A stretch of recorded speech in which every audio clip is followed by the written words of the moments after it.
No.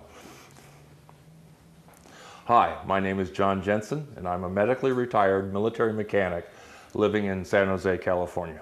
Hi, my name is Diane Rejman. I'm a photographer and I live in Santa Cruz, California. We're reading excerpts from emails written by FBI agents reporting on their experiences at Guantanamo. The emails are dated between October 2002 and July 2004. Tuesday, December 17th, 2002, 9:55 a.m. Greetings from Gitmo. It's just as you left it. Plenty of sun and iguanas, not enough of the fairer sex. Saturday, October 26th, 2002. Subject, Gitmo update. Hello all. Censored is gone and I am here. Censored, you made quite an impression and have left big shoes to fill. First impressions, it is hot here. I brought too much luggage. The learning curve is vertical. The more you read about Islam and our friends here, the better off you will be once you get here. Many different agendas here, and you will have to use all of your behavioral skills to pull it all together and keep your finger on the pulse. No one will lead you by the hand. Did I mention that it's hot here? Later.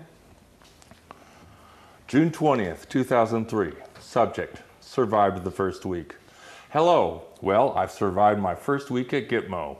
We've observed 7, or was it 8, interviews in 6 days. 2 yesterday and 2 the day before, anyhow. Many of the interviewers have approached us for help, and in other cases we've asked if we could sit in to see new detainees, and no one has said no yet. Interesting differences between the interviewees as well as interview styles, and definitely areas where I feel we've contributed.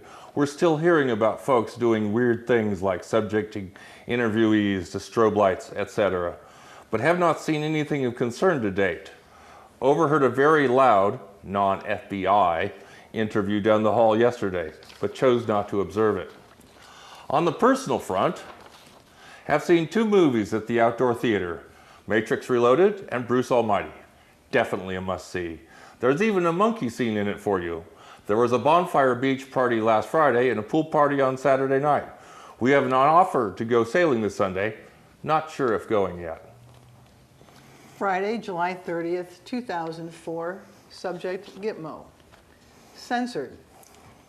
Following a detainee interview, exact date unknown, while leaving the interview building at Camp Delta at approximately 8:30 p.m. or later, I heard and observed in the hallway loud music and flashes of light. I walked from the hallway into the open door of a monitoring room to see what was going on. From the monitoring room, I looked inside. I saw another detainee sitting on the floor of the interview room with an Israeli flag draped around him, loud music being played, and a strobe light flashing. I left the monitoring room immediately after seeing this activity. I did not see any other persons inside the interview room with the Israeli flag draped detainee, but suspect that this was a practice used by the military interrogators, since the only other persons inside the hallway near this particular interview room were dressed in green military fatigues. I understood prior to deployment to Gitmo that such techniques were not allowed nor approved by FBI policy. Monday, August 2nd, 2004. Subject, regards, Gitmo. Mr. Censored. On a couple of occasions, I entered interview rooms to find a detainee chained hand and foot in a fetal position to the floor with no chair, food, or water. Most times they had urinated or defecated on themselves and had been left there for 18 to 24 hours or more. On one occasion, the air conditioning had been turned down so far and the temperature was so cold in the room that the barefoot detainee was shaking with cold. When I asked the MPs what was going on, I was told that interrogators from the day prior had ordered this treatment and the detainee was not to be moved. On another occasion, the AC had been turned off, making the temperature in the unventilated room probably well over 100 degrees. The detainee was almost unconscious on the floor with a pile of hair next to him. He had apparently been literally pulling his own hair out through the night. On another occasion, not only was the temperature unbearably hot, but extremely loud rap music was being played in the room. Had it been since the day before with the detainee chained hand and foot in the fetal position on the tile floor. Date censored. Although very enthusiastic military interrogators appear to have limited experience in any kind of interview approach which emphasize patience or being friendly over a long period of time, they appear to be highly susceptible to pressure to get quick results. The reliability of the interview techniques is questionable.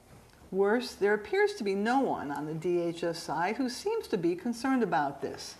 They are quick to dismiss any approach beyond their experience or imagination. Friday, December 5th, 2003. Subject, impersonating FBI at Gitmo. I am forwarding this email up the chain of command.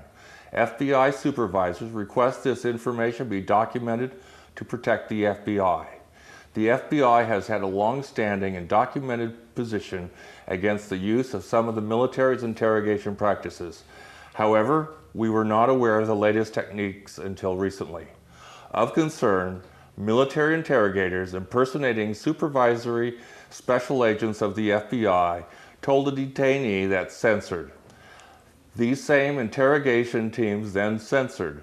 The detainee was also told by this interrogation team censored. These tactics have produced no intelligence of a threat neutralization nature to date, and we believe that these techniques have destroyed any chance of prosecuting this detainee. If this detainee is released or his story is made public in any way, military interrogators will not be held accountable because these torture techniques were done by the phony FBI interrogators. The FBI will be left holding the bag before the public. I am John Jensen. I am in the San Jose Peace and Justice Center. Hi, I'm Diane Rejman, and we are here because as members of Veterans for Peace, this is where our monthly meetings are held. And the reason I think it's important for us to reckon with torture is I have a lot of people tell me, well, there's been torture forever and wars. And I say, well, you know what? As a civilization and as a society, we should be past this.